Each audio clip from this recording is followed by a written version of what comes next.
वो तकरीबन गिनती में 10 से 12 डाकू थे और मैं उन सबके बीच में बिल्कुल अकेली थी। मुझे बहुत डर लग रहा था। घबराहट के मारे मेरे दिल की धड़कन बढ़ी हुई थी और हाथ पैर बुरी तरह से कांप रहे थे। अब मुझे अपनी इज्जत सही सलामत बचने का कोई रास्ता नजर नहीं आ रहा था। और फिर आखिर वही हुआ। वह लोग मुझे एक कोठरी में लेकर गए और फिर मेरे साथ वो इतने सारे थे कि मेरी पूरी दम मेरे लिए ये सब झेलना नामुमकिन होता जा रहा था। मैं उनके आगे बहुत गिड़गिड़ाई पर उन्हें मुझ पर तरस नहीं आया। उन्होंने लगातार 4 दिन तक मेरा नाम सोनाली है। मैं मिडिल क्लास फैमिली से बिलोंग करती हूँ। मैं अपने माँ बाप की इकलौती बेटी हूँ और बहुत लाडली भी। मैं दिखने में बहुत ज्यादा खूबसूरत हूँ। मेरा रंग बिल्कुल दूध के जैसा गोरा है। आंखें काली काली, घने लंबे काले बाल। जो भी मुझे एक बार देखता तो बस देखता ही रह जाता। हर कोई मेरी इतनी तारीफ करता था कि मैं जब भी अपने आप को आईने में देखती तो मेरे चेहरे पर मेरी खूबसूरती का गुरूर नजर आता था। अक्सर मेरे रिश्तेदार मम्मी से कहते कि आपकी बेटी के लिए तो रिश्तों की लाइन ही लग जाएगी, क्योंकि आपकी बेटी है ही इतनी सुंदर। कोई भी लड़का इसे इनकार ही नहीं कर सकता। उस वक्त तो मैं अपनी खूबसूरती को लेकर बहुत खुश होती थी, लेकिन मुझे नहीं पता था कि एक दिन मेरी यही खूबसूरती मेरे लिए अभिशाप बन जाएगी और मेरा वो हाल करवाएगी कि जिसके बारे में कभी किसी लड़की ने सपने में भी नहीं सोचा होगा। मैं भले ही अपने मम्मी पापा की बहुत लाडली थी, लेकिन मेरे पापा थोड़े सख्त स्वभाव के थे, जिस वजह से माँ ने हमेशा मुझे ये बात समझा कर रखी कि तुम्हें कभी भी अपने कदमों को बहकने नहीं देना है। तुम्हारे पापा तुम्हें जितना पढ़ने लिखने की आजादी दे रहे हैं, उतनी आजादी वो तुम्हें अपने जीवन का फैसला लेने की शायद नहीं देंगे। मेरी माँ मेरे पापा को बहुत अच्छे से जानती थी और इसीलिए वह मुझे ये बात हमेशा समझाती रहती थी कि मुझे कभी भी किसी को अपने दिल में जगह नहीं देनी है, क्योंकि माँ का कहना यही था कि मैं नहीं चाहती मेरी बेटी कि तेरा दिल टूटे, तेरे सपने चकनाचूर हो जाएं और मैं बाप बेटी के बीच में दीवार खड़ी होते हुए नहीं देख सकती, क्योंकि मेरे लिए तुम दोनों ही बहुत खास हो। तुम दोनों मेरी जिंदगी हो और इसलिए मैं कभी भी तुम दोनों बाप बेटी को एक दूसरे के खिलाफ नहीं देख सकती। तो बेहतर यही होगा कि तुम अपनी पढ़ाई को अच्छे से खत्म करो और फिर जहाँ तुम्हारे पापा तुम्हारा रिश्ता तय कर दे, तुम अपना जीवन उसी के साथ बिताओ। मैंने भी हमेशा माँ की इस बात को अपने दिमाग में रखा और इसीलिए मैं जब भी कॉलेज जाती थी तो वहां पर बहुत सारे ऐसे लड़के थे जो मुझसे दोस्ती करना चाहते थे। वो तरह तरह की तरकीबें भी अपनाते थे जिससे वह मुझे अपना दोस्त बना सके, लेकिन मैंने कभी भी किसी लड़के से दोस्ती नहीं की। यहाँ तक कि मेरी सभी सहेलियों के दोस्त थे और अक्सर कई बार तो ऐसा होता था कि मेरी सहेलियां जिस लड़के से दोस्ती करना चाहती थीं, वह उनकी जगह मुझ पर ज्यादा ध्यान दे रहे होते थे। इससे मेरी सहेलियां मुझसे चिढ़ने लगती थीं। वह अक्सर कहती थी कि अगर तुम इतनी खूबसूरत ना होती तो आज यही वैल्यू हमें मिल रही होती। मैं उन्हें समझाती कि तुम बेकार ही मुझसे जलती हो। जब मुझे इस सब में कोई रुचि ही नहीं है तो फिर इसमें मैं क्या करूं। लेकिन सच कहूं तो दिल ही दिल में मेरा भी बहुत जी चाहता था कि कोई हो जो मुझे भी चाहे, जो मेरे लिए भी कई घंटे इंतजार करे। मैं भी उससे छुप छुप कर बातें करूं, चिट्ठियां लिखूं, वो मेरे लिए गिफ्ट्स लेकर आए, मैं उसके लिए सज धज कर तैयार होकर जाऊं। ये सब कुछ करने का मेरा जी बहुत चाहता था। मेरी सभी सहेलियां ये सब कुछ एंजॉय कर रही थीं, सिवाय मुझे छोड़कर। लेकिन मैं क्या करती। अपने पापा के डर की वजह से मैंने कभी भी वो सीमा रेखा पार ही नहीं की और फिर मैंने अपने आप को जैसे तैसे समझा लिया और अपने ख्वाबों के राजकुमार को लेकर मैंने लिखना शुरू कर दिया। दरअसल मुझे बचपन से ही तरह तरह की किताबें पढ़ने और शेर व शायरी लिखना बहुत पसंद था। इसलिए मैं अक्सर अपने दिल की बातों को कविताओं और शायरियों में बदलकर उन्हें अपनी डायरी पर लिख दिया करती थी। एक दिन न जाने कैसे, लेकिन मेरे कमरे की सफाई करते हुए मेरी माँ को मेरी वो डायरी मिल गई और उन्होंने उसमें लिखी हुई सारी शायरियां और कविताओं को पढ़ लिया। उसी वक्त मैं कमरे में आ गई और माँ के हाथ में डायरी देखकर मेरे तो पैरों तले से जमीन ही निकल गई थी। मेरी आंखों में आंसू आ गए थे। मुझे बहुत डर लगने लगा। मैं यही सोच रही थी कि अब माँ ना जाने क्या कहेंगी, लेकिन तभी माँ ने मुझे अपने पास बुलाया और मेरे सर पर हाथ फेरते हुए कहा, सोनाली, तुम तो बहुत अच्छा लिखती हो। मुझे तो यकीन नहीं हो रहा था कि मेरी माँ मेरी लेखनी की तारीफ कर रही थी। वो कहने लगी, बेटा, क्या ये सब तुमने अपने दिल की बात शब्दों में पिरोकर लिखी है? मैंने धीरे से सर हिलाया तो माँ कहने लगी, सच में तुमने बहुत अच्छा लिखा है, लेकिन बेटा, बस इन ख्वाबों को तुम हकीकत में अभी पूरा नहीं कर सकती। लेकिन हाँ, जब तुम्हारी शादी जिससे होने वाली हो ना, तुम उसके साथ अपने इन सारे ख्वाबों और ख्वाहिशों को जी भर के जीना। तब तुम्हें पूरी आजादी होगी, कोई नहीं होगा जो तुम्हें रोकेगा टोकेगा। मैंने माँ से कहा, सच में माँ? माँ ने मुझे गले लगाते हुए कहा, हाँ बेटी, उस वक्त तुम पर कोई बंधन नहीं होगा और इसीलिए तुम्हें सही समय का इंतजार करना होगा। मैं उसी दिन से अपने उस राजकुमार का इंतजार करने लगी जो मुझे शादी के बंधन में बांधकर अपने साथ ले जाएगा, जिसके साथ मैं अपने प्रेम की पींगे बढ़ाऊंगी। मैं उसको लेकर तरह तरह की बातें सोचती। कभी सोचती कि क्या वह बिल्कुल फिल्मी हीरो की तरह होगा, जैसे फिल्मों में दिखाया जाता है कि जब हीरोइन को गुंडे परेशान करते हैं तो हीरो तुरंत ही आकर हीरोइन को बचा लेता है। क्या मेरा हीरो भी ऐसा ही होगा? क्या वो भी मेरी खिड़की के नीचे खड़े होकर मेरा घंटों इंतजार करेगा, मेरे लिए तरह तरह के गिफ्ट और गुलाब के फूल लेकर आएगा? ये सब कुछ सोच सोच कर मेरे दिल में बहुत गुदगुदी होती रहती थी। इसी दौरान मेरी एक सहेली की शादी हो गई। उसकी शादी देखकर मैं बहुत खुश हो रही थी, क्योंकि मुझे यही लग रहा था कि अब जो सपने मैं देखती हूँ वो सब मेरी दोस्त को हकीकत में जीने को मिलेंगे। इधर पापा भी मेरे लिए कई सारे रिश्ते देख रहे थे, लेकिन उन्हें वो रिश्ते कुछ खास समझ नहीं आ रहे थे, इसलिए अब तक मेरी शादी फिक्स नहीं हो पाई थी।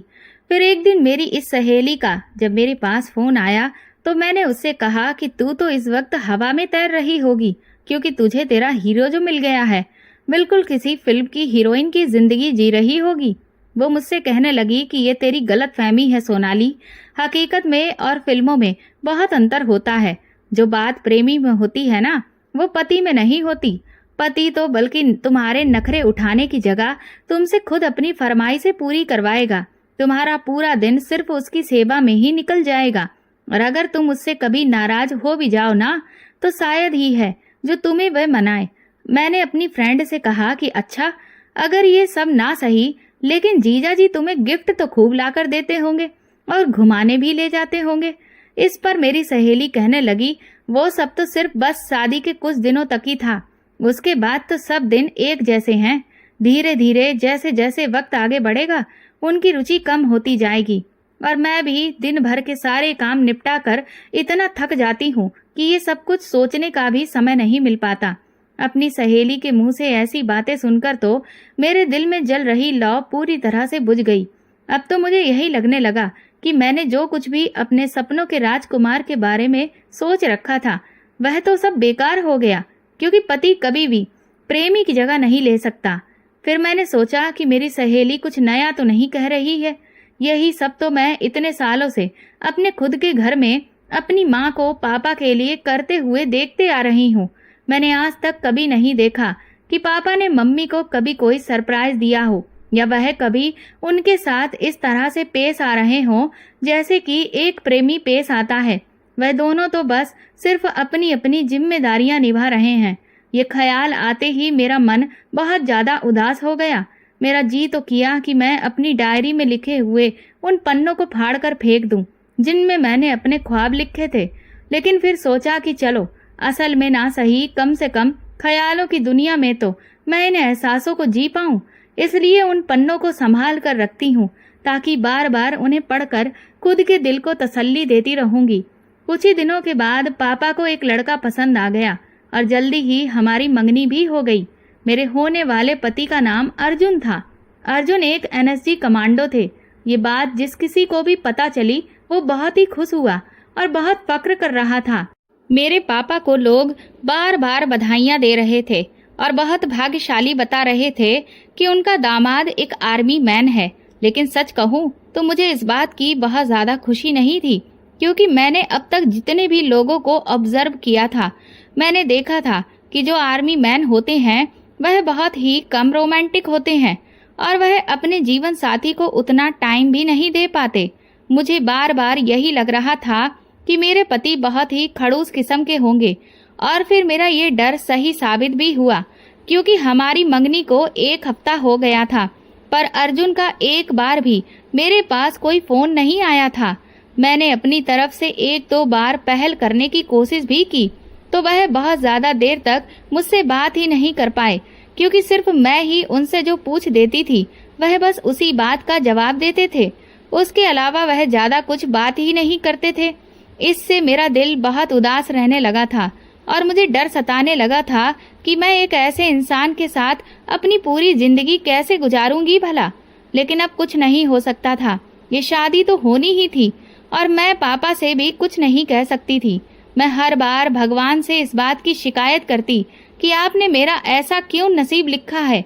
कहाँ तो मैं किसी फिल्मी हीरो के सपने देखा करती थी कि मेरा होने वाला पति ऐसा होगा वैसा होगा, लेकिन यहाँ तो सब कुछ उल्टा था। मेरे होने वाले पति को तो मुझसे कोई खास मतलब ही नहीं था, यहाँ तक कि उसे तो मुझसे बात करने में भी कोई खास रुचि नहीं थी। बाकी दुनिया जहाँ के लोग मेरी खूबसूरती को देखकर ना जाने कितने कसीदे पढ़ते थे। कोई भी लड़का अगर मुझे एक बार देखता तो देखता ही रह जाता था, लेकिन अर्जुन ने तो मुझे जब पहली बार देखा था तो मुझे उनके रिएक्शन को देखकर बिल्कुल भी ऐसा नहीं लगा कि वो मेरे दीवाने हो गए हों, जबकि मैं तो ये चाहती थी कि मेरा पति मेरी खूबसूरती में दीवाना हो जाए, मेरे लिए शायरियां लिखे, मुझे रोमांटिक डेट पर लेकर जाए, हम चोरी चुपके मिले, रात रात भर बातें करें और भी ना जाने क्या क्या। लेकिन यहाँ तो बिल्कुल सन्नाटा पसरा हुआ था। मुझे तो ऐसा महसूस ही नहीं हो रहा था कि मेरी शादी होने वाली है, क्योंकि मेरा पति तो बिल्कुल मुझसे कोई मतलब ही नहीं रख रहा था। मैंने कई बार अपनी तरफ से कोशिश की, लेकिन जब मुझे उधर से कोई पहल होती हुई नहीं दिखी तो फिर मैंने हार मान ली और इस सबको अपनी किस्मत समझ लिया। आजकल मैं बहुत उदास रहने लगी थी, लेकिन मैं किसी से कुछ भी नहीं कह सकती थी, इसलिए मैंने अपने आप को किताबों में डुबो दिया और दिन रात खूब सारे नॉवेल पढ़ने लगी। एक दिन शाम को जब पापा घर लौटे तो उन्होंने मम्मी को बताया कि अगले हफ्ते हम लोग पूरे परिवार सहित पापा के एक दोस्त की बेटी की शादी में जा रहे हैं। वो पापा के बहुत खास दोस्त हैं, इसीलिए हम सब परिवार सहित जा रहे थे। पापा ने मम्मी से कहा कि जो भी शॉपिंग करनी हो वो इस एक हफ्ते में निपटा लो। मुझे उस शादी में जाने की कोई भी खास खुशी नहीं थी, लेकिन पापा का हुक्म था तो मानना ही था। मम्मी ने 2 दिन पहले ही अपनी पूरी पैकिंग कर ली थी। वहां पर पहने जाने वाले कपड़े, ज्वेलरी और जो भी गिफ्ट्स वगैरह देने थे, रुपए वगैरह, वो सब कुछ अच्छे से रख लिए थे। और फिर हम लोग 2 दिन बाद अपने सफर पर निकल गए। मैंने अपने कपड़ों के साथ में एक किताब भी रख ली जो इस वक्त मैं पढ़ रही थी। हमारी ट्रेन शाम की थी। अभी 1-2 स्टेशन हमने क्रॉस ही किया होगा कि तभी पापा मुझसे बोले कि अगले स्टेशन पर अर्जुन आ रहा होगा, तुम जाकर के उसे बुला लाना। पापा के मुंह से ये बात सुनकर मैं तो एकदम से चौंक गई। मुझे विश्वास नहीं हो रहा था कि अर्जुन भी मेरे साथ ही जा रहे हैं। मैंने पापा से पूछा कि लेकिन वो हमारे साथ क्यों जा रहे हैं, तो पापा कहने लगे कि दरअसल उनके घर वालों का भी कुछ रिश्ता मेरे दोस्त से लगता होगा, इसलिए उनके घर भी शादी का कार्ड गया था और अभी अर्जुन छुट्टी पर आया हुआ है और उसकी मम्मी की तबीयत थोड़ी खराब है, इसलिए इस शादी को अटेंड करने के लिए अर्जुन ही जा रहा था। अर्जुन के पापा ने कहा कि जब आप भी वहीं जा रहे हैं तो फिर एक साथ सबका रिजर्वेशन करवा लीजिए। मुझे भी ये बात ठीक लगी। अभी ये बातें हो ही रही थी कि तब तक अगला स्टेशन आ गया और ट्रेन रुक गई। पापा ने मुझसे तुरंत कहा कि जाओ, जाकर अर्जुन को बुला लाओ, देखो वो कहाँ पर है। न जाने क्यों, लेकिन उस वक्त मैं बहुत खुश हो गई थी और तुरंत ही चहकते हुए गाड़ी से उतरकर बाहर पहुंच गई और अर्जुन को यहाँ वहां देखने लगी। सच कहूँ तो मुझे यकीन नहीं हो रहा था कि पापा ने मेरी और अर्जुन की इस तरह से मीटिंग फिक्स की थी। मुझे अच्छे से पता है कि ये सब पापा का ही प्लान होगा। वैसे तो मेरे पापा बहुत खड़ूस हैं, लेकिन उनके दिमाग में ये भी आइडिया आ सकता है, ये तो मैं सोच भी नहीं सकती थी। मैं बाहर खड़े होकर अभी अर्जुन को ढूंढ ही रही थी कि तभी वो सामने से व्हाइट टी-शर्ट और ग्रे कलर की कार्गो पैंट में अपना बैग लिए चला आ रहा था। मैंने जैसे ही उसे देखा मेरा दिल बहुत जोर से धड़कने लगा। वो इस वक्त इतना स्मार्ट लग रहा था कि मैं बता नहीं सकती।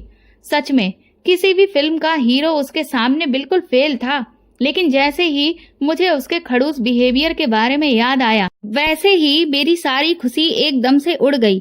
उसने मुझे अभी नहीं देखा था, वो यहाँ वहाँ डिब्बों में अंदर झांक कर हम लोगों को ही ढूंढ रहा था। मैंने फिर सोचा कि शायद ये मेरे लिए एक अच्छा मौका होगा जो मैं अर्जुन के दिल में अपने लिए थोड़ा सा प्यार जगा पाऊं। मैं तुरंत ही दौड़ती हुई उसके पास पहुंची और मैंने कहा, क्या बात है कमांडो साहब, कहाँ देख रहे हैं, किसको ढूंढ रहे हैं? उसने मुझे जैसे ही अपने सामने देखा एकदम से चौंक गया। कहने लगा, वो मैं आपको ही ढूंढ रहा था। उसके इस प्यार भरे बात करने के अंदाज पर मैं तो पिघल गई। मैंने कहा, कमाल है, कितना बड़ा इत्तेफाक है ना, आप मुझे ढूंढ रहे थे और मैं आपको ढूंढ रही थी। उसने मेरी बात का जवाब नहीं दिया और तुरंत ही पूछने लगा कि किस डिब्बे में हैं आप लोग। मैंने कहा, आपको बड़ी जल्दी है, अभी तो ट्रेन यहाँ पर थोड़ी देर रुकेगी, कुछ देर बाहर की हवा भी तो खा लीजिए, थोड़ी देर मुझसे बात कर लीजिए, कुछ देर बाद अंदर ट्रेन में ही बैठना है। तभी ट्रेन सीटी देने लगी और हम दोनों तुरंत ही डिब्बे की तरफ भागे। अंदर जाकर अर्जुन ने मम्मी पापा से नमस्ते किया और फिर वह अपनी सीट पर बैठ गया। मैं अपनी नजरें छुपाकर उसे ही बार बार देख रही थी, लेकिन वह था कि मुझे बिल्कुल भी नहीं देख रहा था। इससे मुझे बहुत गुस्सा आ रहा था। मैं मन ही मन सोचने लगी कि अभी यही कोई रोमांटिक इंसान होता तो कितना मजा आ रहा होता। हम इशारों ही इशारों में खूब बातें करते, लेकिन ये खड़ूस तो बिल्कुल भी टस से मस नहीं होता है। धीरे धीरे रात हो गई और फिर अगले स्टेशन पर अर्जुन पानी की बोतल लेने के लिए नीचे चला गया। मम्मी पापा भी नींद में ऊँघ रहे थे। मौका पाते ही मैं भी उसके पीछे ही ट्रेन से नीचे उतरी। तभी सामने मैंने एक आदमी को देखा जो मुझे बहुत ही अजीब नजरों से देखने लगा।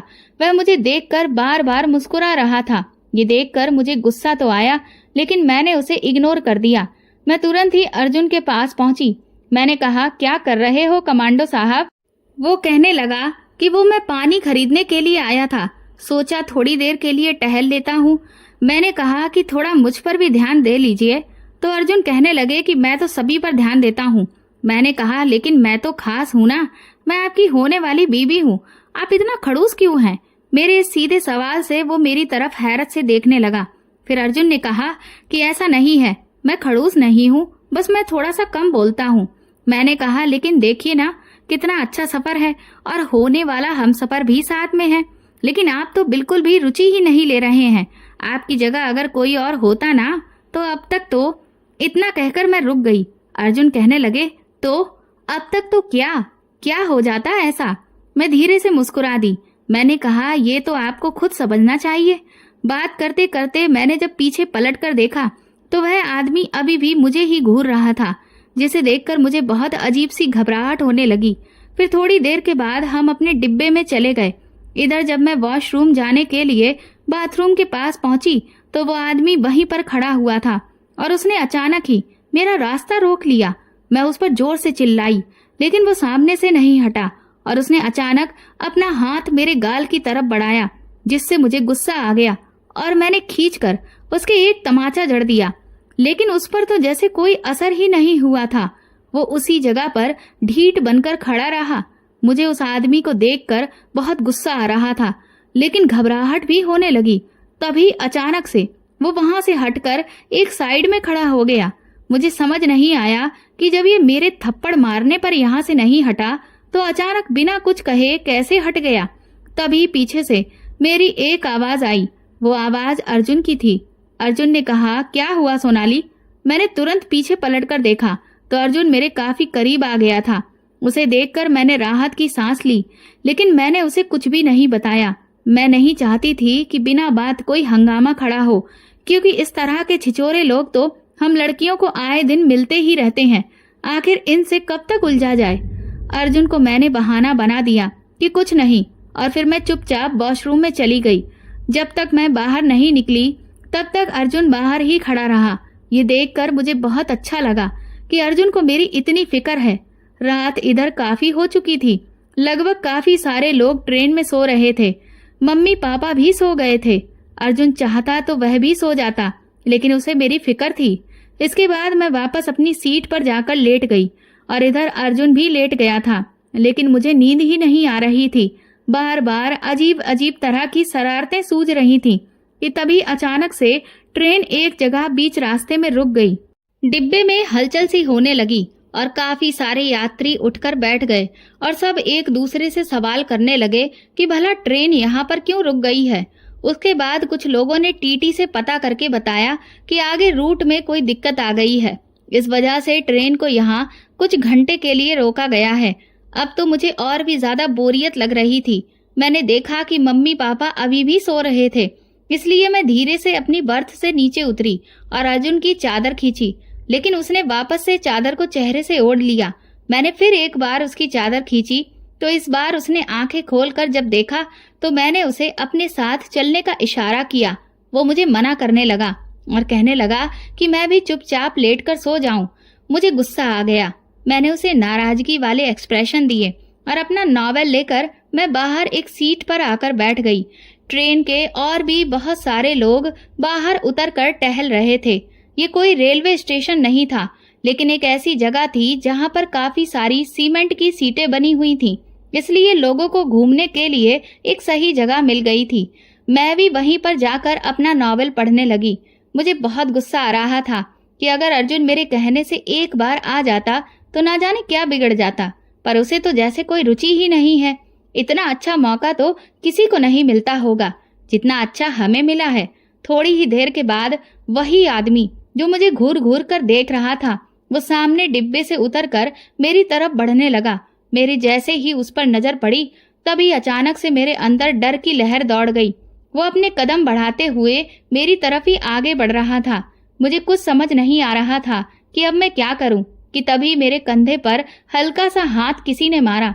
मैंने पीछे पलटकर देखा तो वो अर्जुन था। उसे देखते ही मेरा डर छूमंतर हो गया और वो आदमी वहीं पर रुक गया। मैंने तुरंत ही झूठ मूठ की नाराजगी जताते हुए अर्जुन से अपना मुंह फेर लिया। फिर वो मुझसे कहने लगा, क्या पढ़ रही हो? मैंने उससे कहा कि एक जासूसी नॉवल पढ़ रही हूँ। फिर वो कहने लगा कि तुम तो बहुत गुस्से में लग रही हो। मैंने कहा, हाँ वो तो मैं हूँ। वो कहने लगा कि अब अगर गुस्सा करोगी तो फिर बात कैसे करोगी? मैंने कहा कि मैं गुस्सा करते हुए भी बात कर लेती हूँ। फिर वो मुझसे पूछने लगा कि अच्छा बताओ तुम इसमें क्या पढ़ रही हो? तो मैंने उसे इंटरेस्ट से बताना शुरू किया कि अभी इस नॉवेल में इस लड़की को किडनैप किया गया है और उसका प्रेमी उसे ढूंढ रहा है, पर वो उसे ढूंढ ही नहीं पा रहा क्योंकि वो लड़की इतनी बेवकूफ है कि उसने जरा सा भी दिमाग ही यूज नहीं किया। अर्जुन कहने लगा कि अच्छा तुम्हें ऐसा क्यों लगता है? वह बेचारी तो खुद किडनैप हो गई, तो भला वह क्या कर सकती है? मैंने कहा कि वो ये कर सकती थी कि जब किडनैपर उसे लेकर जा रहा था तो वो सुराग के तौर पर अपनी कोई ज्वेलरी रास्ते में कहीं पर भी छोड़ सकती थी, जिसे पुलिस या फिर उसका प्रेमी उसका पीछा करते हुए आराम से उस तक पहुंच सकते थे। लेकिन उसने बिल्कुल भी अपना दिमाग ही यूज नहीं किया। अर्जुन से कहने लगा, अच्छा तो इसका मतलब तुम अपने आप को बहुत होशियार समझती हो। मैंने कहा कि वो तो मैं हूँ ही। इतना कहकर हम दोनों खिलखिलाकर हंसने लगे। आज सगाई के इतने दिनों बाद पहली बार मुझे अर्जुन के साथ ऐसा महसूस हो रहा था कि वह शायद उतना भी बुरा नहीं है जितना मैं उसे समझ रही थी। इसके बाद अर्जुन कहने लगा कि तुम पूछ रही थी ना कि मैं खड़ूस क्यों हूँ। दरअसल मैं खड़ूस नहीं हूँ, बस ये मेरा नेचर है कि मैं थोड़ा कम बोलता हूँ। लेकिन ये तो अच्छा है ना, क्योंकि जब मैं कम बोलूंगा तभी तो तुम्हें ज्यादा बोलने का मौका मिलेगा। अर्जुन की ये बात सुनकर मैं हैरानी से उसे देख रही थी। सच कहूँ तो उसने बिल्कुल सही बात कही थी, क्योंकि मैं बहुत ज्यादा बातूनी हूँ और अगर मेरी तरह अर्जुन भी बातूनी होता तो फिर कौन किसकी बात सुनता, और फिर तो जहाँ तक है हमारा झगड़ा ही हो जाता। मैंने अर्जुन से कहा, वाह कमांडो साहब, आपने तो बड़े ही पते की बात की। इसके बाद हम अपनी कुछ शरारतों वाली बातें करते रहे। जैसे जैसे मेरा वक्त उसके साथ बीत रहा था, मुझे एहसास हो रहा था कि पापा ने सच में मेरे लिए बिल्कुल वही राजकुमार खोजा है जिसकी तलाश मैं अब तक करती आई थी। ये वही लड़का है जिसके बारे में मैं अपनी कविताओं और शायरियों में लिखा करती थी। थोड़ी ही देर के बाद ट्रेन का रूट क्लियर हो गया और गाड़ी सीटी देने लगी। अर्जुन तुरंत ही मेरा हाथ पकड़कर मुझे गाड़ी में लेकर गया और मुझसे कहने लगा कि अब मुझे बिना बताए यहाँ वहाँ कहीं भी मत जाना। मैंने उससे कहा, जो हुक्म मेरे आका। इसके बाद मैं अपनी सीट पर जाकर लेट गई। रात अभी काफी बाकी थी। हम लोग सुबह तड़के पहुंचने वाले थे। करीब 1-2 घंटे की नींद लेने के बाद मेरी आंख फिर से खुल गई। ट्रेन में ठीक से नींद ही नहीं आ रही थी, या फिर ये कहूँ कि बार बार अर्जुन का ख्याल मन में आ रहा था, इसलिए मेरी नींदें उड़ चुकी थीं। अभी मैं ये सब सोच ही रही थी कि तभी कुछ देर में अर्जुन भी उठा और उसने मुझे इशारा किया कि वो वॉशरूम जा रहा है। और फिर तकरीबन 10 मिनट हो गए, लेकिन अर्जुन वापस ही नहीं लौटा। मैंने सोचा कि उसे बहुत टाइम लग रहा है, मुझे भी एक बार जाकर उसे देखना चाहिए। मैं जैसे ही अपनी बर्थ से नीचे उतरी, तभी अचानक से गाड़ी में हड़कंप मच गया। हमारे आसपास ही जो लोग बैठे हुए थे, उनमें से कुछ लोग हथियार और बंदूक लेकर खड़े हो गए और सभी लोगों को डराने धमकाने लगे। उनके साथ लूटपाट करने लगे। पूरी गाड़ी में चीख पुकार मच गई। मुझे कुछ भी समझ में नहीं आ रहा था। मम्मी और पापा भी बुरी तरह से सहम गए। मुझे अर्जुन की भी फिक्र हो रही थी कि वो ना जाने कहाँ है। वह लोग बहुत ही बेरहमी से सभी को लूट रहे थे। गाड़ी में जो पुलिस वाले गार्ड थे, उनको भी उन्होंने ना जाने कब ट्रेन से धक्का देकर गिरा दिया था। इसलिए अब वहां हमें बचाने वाला कोई भी नहीं था कि तभी उन लुटेरों में से एक आदमी मेरे पास आया और उसने जैसे ही मेरे गले की चैन छीनने के लिए अपना हाथ आगे बढ़ाया, तभी वही आदमी जो इतने समय से मुझे परेशान कर रहा था वहां पर आ गया और उसने उस आदमी को इशारा किया कि वह मुझे हाथ भी ना लगाए। ये देखकर मैं समझ गई कि ये भी इन्हीं लुटेरों में से एक है। लेकिन वो आदमी मेरी मम्मी के साथ खींचातानी करने लगा। उनके हाथों से अंगूठियां निकालने की कोशिश करने लगा। उन्हें बहुत दर्द हो रहा था। पापा भी उनसे भिड़ गए तो उन्होंने मेरे पापा के सर पर बहुत तेज वार किया, जिससे उनके सर से खून निकलने लगा और वह वहीं बेहोश होकर गिर पड़े। ये देखकर मुझे गुस्सा आ गया और मैं उनसे भिड़ गई, पर उसने मुझे भी खींचकर एक तरफ फेंक दिया, जिससे मेरा हाथ बुरी तरह से छिल गया था। मैं जैसे ही दोबारा उठी कि तभी वहां अर्जुन आ गया। अर्जुन को मैंने जैसे ही देखा तो मैं दंग रह गई। उसके भी कई जगह से खून निकल रहा था। वो भी जख्मी था। उसने उन लोगों को बहुत बुरी तरह से मारा।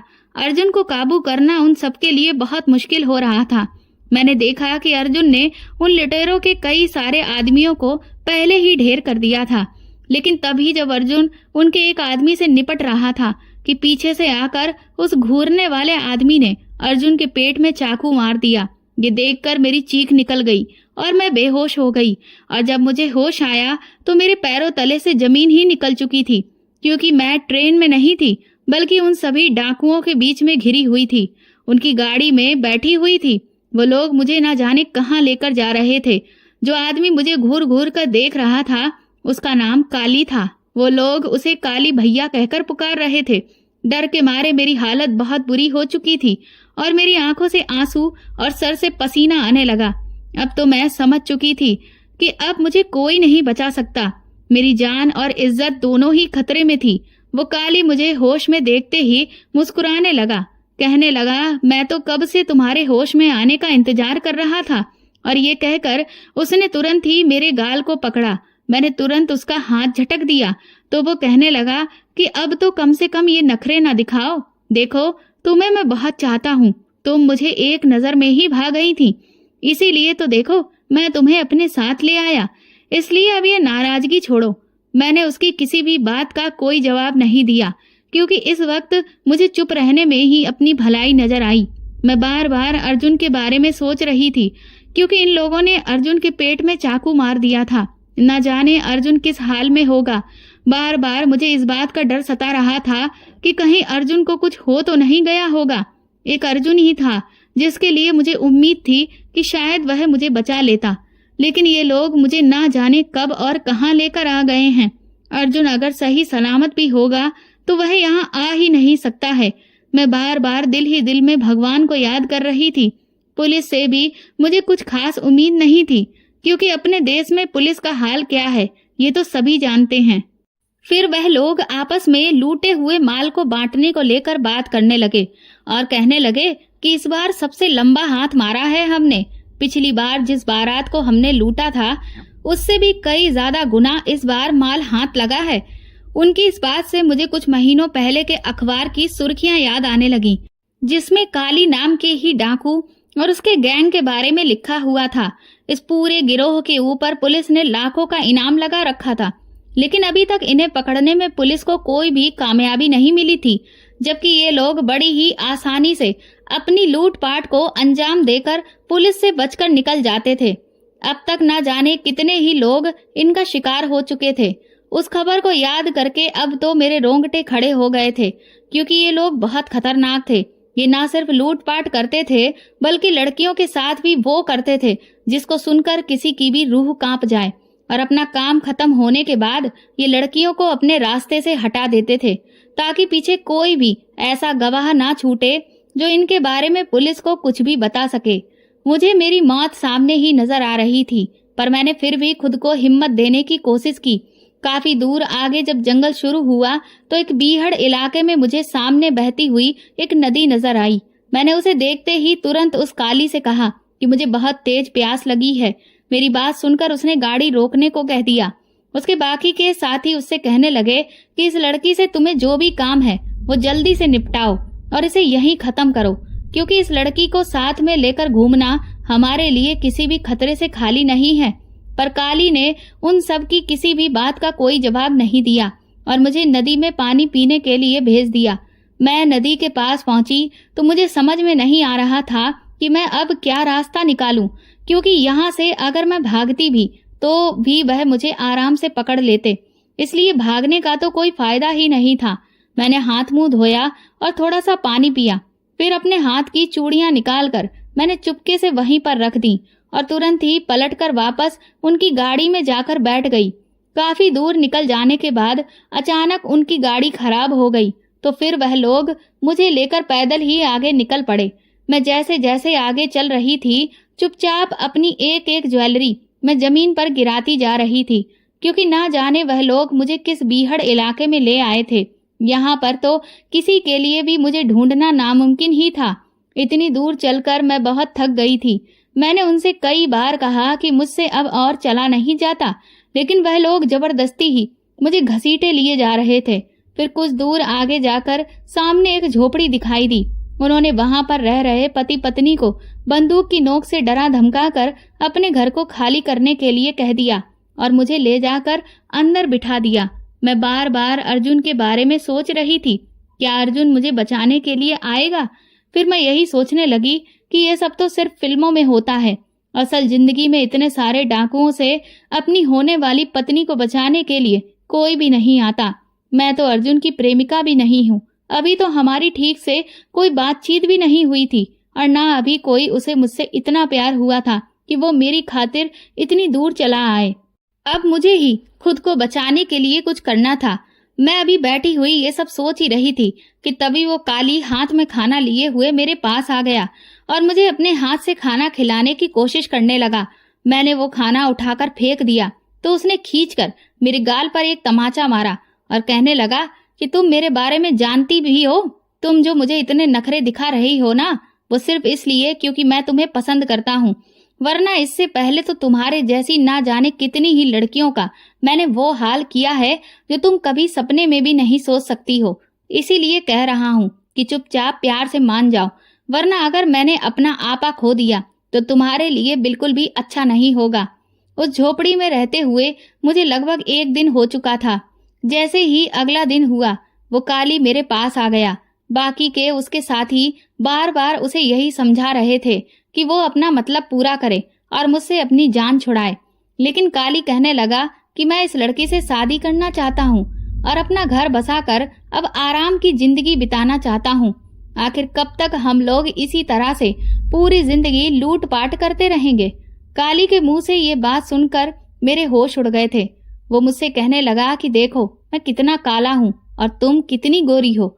तुम्हारी खूबसूरती देखने के बाद ही मुझे इस बात का ख्याल आया कि अगर मुझे अपने बच्चे सुंदर चाहिए तो तुमसे बेहतर मेरे लिए कोई भी नहीं हो सकता। उसकी ये बात सुनकर मुझे अपनी उस खूबसूरती से घिन आने लगी जिसको आईने में देखकर मैं गुरूर महसूस करती थी। आज इस खूबसूरती की वजह से ही मैं इस भयानक मुसीबत में पड़ चुकी थी। वो कहने लगा कि मेरा रंग देखकर ही हर कोई मुझे दुत्कार देता था, लेकिन मैं नहीं चाहता कि मेरे बच्चों के साथ यही हो। और तुम न सिर्फ खूबसूरत हो बल्कि तुम में जोश भी बहुत है। जब तुमने मुझे थप्पड़ मारा मैं तभी समझ गया कि तुम ही वो हो जो मुझे टक्कर दे सकती हो। इसके बाद वह मुझ पर अपनी धौंस जमाने की कोशिश करने लगा, लेकिन मैंने साफ इनकार कर दिया तो वह अपने साथियों से कहने लगा कि वह लोग मुझे समझाएं। इतना कहकर वह उस कमरे से बाहर चला गया। उसके साथियों ने मुझे थोड़ी बहुत चोट पहुंचाई ताकि मैं डर जाऊं। और उनकी बात मान लूं, लेकिन मैं तब भी नहीं टूटी, जिससे खिसियाकर वह मेरे हाथ बांधकर बाहर चले गए। दोपहर के वक्त जब वह सभी आलस से भरे हुए ऊँघ रहे थे, तब मुझे ये सबसे बेहतर मौका लगा यहाँ से भाग जाने का। मैंने तुरंत ही आसपास नजर दौड़ाई तो मुझे एक हंसिया पास में ही भूसे के ढेर में दबा हुआ दिखा। मैंने जैसे तैसे उसे अपने हाथ की रस्सी को काट कर खोल लिया और चुपके से उस कमरे में बने एक लकड़ी के बंद दरख्त को खोलकर मैं बाहर निकल गई। मैं बेतहाशा दौड़ती ही चली जा रही थी, पर मैं हद से ज्यादा थक चुकी थी कि तभी जैसे ही मैं एक जगह चुपचाप आराम करने के लिए बैठी, मुझे काली और उसके आदमियों की आवाज सुनाई दी। इसका मतलब उन्हें पता चल चुका था कि मैं उनकी गिरफ्त से भाग चुकी हूँ और वह लोग मुझे आवाज दे देकर ढूंढ रहे थे। वो मेरा मजाक उड़ा रहे थे, कह रहे थे कि उन्हें इस खेल में बहुत मजा आ रहा है, इसीलिए जितना भागना चाहती हो भाग लो, लेकिन तुम हमारी पकड़ से कभी नहीं छूट पाओगी। उनकी ऐसी बातें मुझे दहशत हो रही थी, पर अब मैं दोबारा उनकी गिरफ्त में नहीं आना चाहती थी। मैंने एक बार फिर से तेजी से दौड़ना शुरू किया कि तभी अचानक किसी ने मेरा पैर पकड़कर मुझे नीचे गिरा दिया। मैं बहुत बुरी तरह से डर गई थी, क्योंकि मैं समझ गई थी कि अब मैं पकड़ी जा चुकी हूँ। उस आदमी ने मुझे सूखे पत्तों के ढेर में अंदर घसीट लिया और ऊपर से पत्तों से ढक लिया, और जैसे ही मैंने उस आदमी को चेहरा देखा तो मैं दंग रह गई, क्योंकि वह और कोई नहीं बल्कि अर्जुन था। अर्जुन को अपने पास देखकर मुझे सो सुकून मिला, उसे मैं शब्दों में बयां नहीं कर सकती। काली और उसके साथी मुझे बेतहाशा ढूंढ रहे थे, लेकिन अर्जुन ने मुझे बहुत ही अच्छे से उन सूखे पत्तों में छुपा रखा था, जिस वजह से वो वहीं पर खड़े होने के बावजूद भी हम दोनों को देख ना सके, और फिर वह वहां से आगे बढ़ गए। इसके बाद हम दोनों उस ढेर से बाहर निकले। अर्जुन कहने लगा कि हमें जल्द से जल्द यहाँ से निकलना होगा। मैंने तुरंत ही एक बार फिर से अर्जुन को गले से लगा लिया। मुझे अभी भी यकीन नहीं हो रहा था कि मेरा सपनों का राजकुमार, मेरा हीरो, सच में मुझे बचाने के लिए आ चुका था। उसे बहुत चोटें आई थी। उसके पेट में जहां पर काली ने चाकू मारा था, वहां पर अर्जुन ने कपड़े से बहुत कसके बांध रखा था, जहां से अभी भी खून दिखाई दे रहा था। इतनी बुरी हालत होने के बावजूद भी अर्जुन मुझे बचाने के लिए इतनी दूर तक आ गया। इतना प्यार तो शायद मुझे मेरा प्रेमी भी नहीं कर पाता, जितना आज अर्जुन ने साबित करके दिखा दिया था।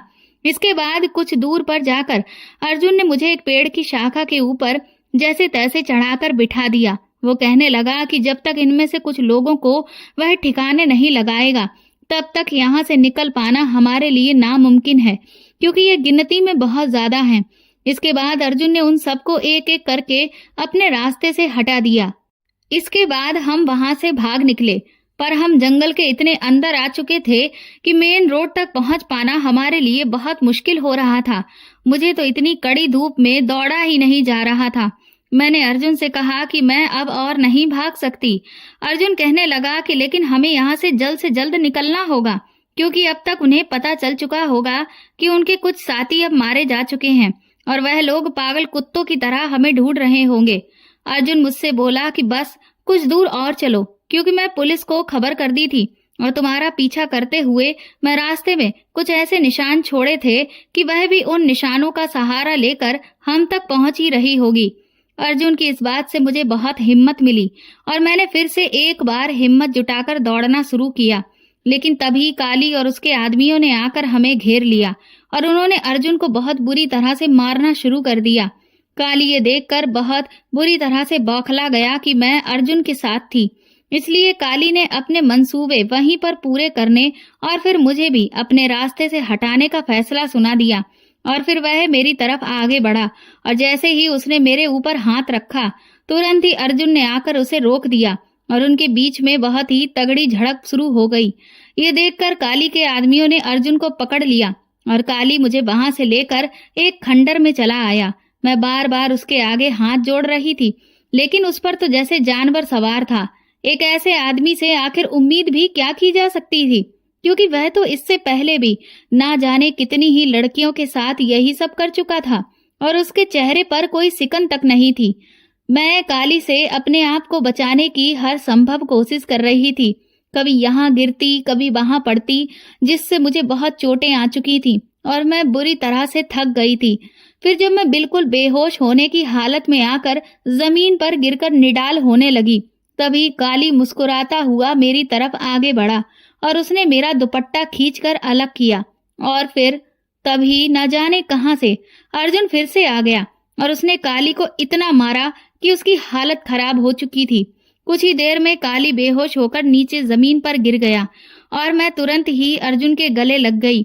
मैं उस वक्त बहुत बुरी तरह से रो रही थी, क्योंकि मुझे खुद के साथ साथ अर्जुन की जान को लेकर भी बहुत डर लग रहा था। लेकिन तभी फिर अचानक जो हुआ उससे मेरी सांसें ही रुक गईं। मुझे गोली चलने की आवाज सुनाई दी और जब मैंने अपना सिर उठाकर ऊपर देखा तो पीछे काली ने अर्जुन पर गोली चला दी थी। गोली लगते ही अर्जुन जमीन पर गिर गया और उसकी आंखें बंद हो गईं और काली अपनी जीत की खुशी में जोर जोर से हंसने लगा। मेरे तो जैसे होशो हवास ही गुम हो चुके थे। फिर उसने जैसे ही एक बार फिर से मेरी तरफ आगे बढ़ने की कोशिश की, तभी एक और गोली चली, लेकिन वह गोली पुलिस ने चलाई थी काली के ऊपर और काली वहीं पर ढेर हो गया। हम तुरंत ही अर्जुन को अस्पताल लेकर भागे। मैं पूरे रास्ते रोती रही और भगवान से दुआ करती रही कि मेरे अर्जुन को कुछ भी ना हो। मेरे साथ साथ इतने सारे लोगों की जान बचाने वाले की जान अगर आज चली जाती तो मेरा भगवान से विश्वास ही उठ जाता। कुछ ही देर बाद हम अस्पताल में थे। इसके बाद अर्जुन का इलाज हुआ। अगले दिन शाम तक अर्जुन को जब होश आया तो मैं उसके सामने ही बैठी हुई थी। वो मुझे देखकर मुस्कुराने लगा। मैंने कहा, आखिर किस मिट्टी के बने हुए हो? इतनी चोट लगी है, इतनी तकलीफ में हो, फिर भी मुझे देखकर मुस्कुरा रहे हो। अर्जुन कहने लगा कि तुम हो ही इतनी प्यारी कि तुम्हें देखकर मेरे सारे दर्द फीके पड़ जाते हैं। मैंने कहा, अरे वाह कमांडो साहब, आपको भी रोमांटिक बातें आती हैं, ये तो मुझे आज पता चला। अर्जुन कहने लगा, ये सब आपकी ही मेहरबानी है। आपकी संगत का असर कुछ ऐसा हुआ है कि 2-4 बातें हमने भी सीख ली हैं। इतना कहकर हम दोनों खिलखिलाकर हंसने लगे। मैंने अर्जुन से कहा कि एक बात बताओ, तुम मुझ तक पहुंचे कैसे? तो अर्जुन ने कहा कि अरे तुमने ही तो अपनी निशानियां छोड़ी थी। मैंने कहा, लेकिन तुम्हें कैसे पता था कि मैंने अपनी निशानियां रास्ते में छोड़ी होंगी? अर्जुन कहने लगा कि वो तुम नॉवेल वाली लड़की के लिए कह रही थी ना कि उसमें इतनी अकल नहीं है, लेकिन मुझे पता था कि मेरी सोनाली बहुत समझदार है और उसने जरूर मेरे लिए कोई न कोई सुराग छोड़ा ही होगा। अर्जुन की ये बात सुनकर मैं उसकी आंखों में प्यार से देखने लगी। मैं बहुत खुशकिस्मत थी जो मुझे अर्जुन जैसा जीवन साथी मिला। अर्जुन को सरकार की तरफ से वीरता पुरस्कार दिया गया और उसकी तारीफ में अखबारों के पन्ने भर चुके थे कि जिस जघन्य डाकू और उसके गिरोह को इतने समय से पुलिस तक नहीं पकड़ पाई, ना ही उसका बाल बाका कर पाई, एक अकेले कमांडो ने उन सबको धूल चटा दी और उनका नाम और निशान तक मिटा दिया। ये खबर जिसने भी पढ़ी वो सब अर्जुन की बहुत तारीफ कर रहे थे। मेरे जितने भी रिश्तेदार सहेलियां थी सब मुझे बहुत भाग्यशाली बता रहे थे कि अर्जुन मेरा होने वाला पति था। मुझे भी अर्जुन पर बहुत गर्व था। कुछ ही दिनों में अर्जुन ठीक हो गए और फिर हमारी शादी हो गई। आज मैं अपनी लिखी हुई शायरियां और कविताएं अर्जुन को पढ़कर सुनाती हूँ और वह बड़े ही ध्यान से मुझे सुनता है और मैं एक बहुत ही खुशहाल जिंदगी अर्जुन के साथ जी रही हूँ, बिल्कुल वैसी जैसी मैं ख्वाबों में देखा करती थी। तो दोस्तों, आपको ये कहानी कैसी लगी हमें कमेंट करके जरूर बताएं और प्लीज इस कहानी को ज्यादा से ज्यादा शेयर और लाइक करके मेरे चैनल को सपोर्ट करें। मुझे आपके सपोर्ट की सख्त जरूरत है। साथ ही आप बेल आइकन को जरूर दबा दें ताकि आगे आने वाली अपडेट्स भी आपको टाइम पर मिलती रहें। Thank you.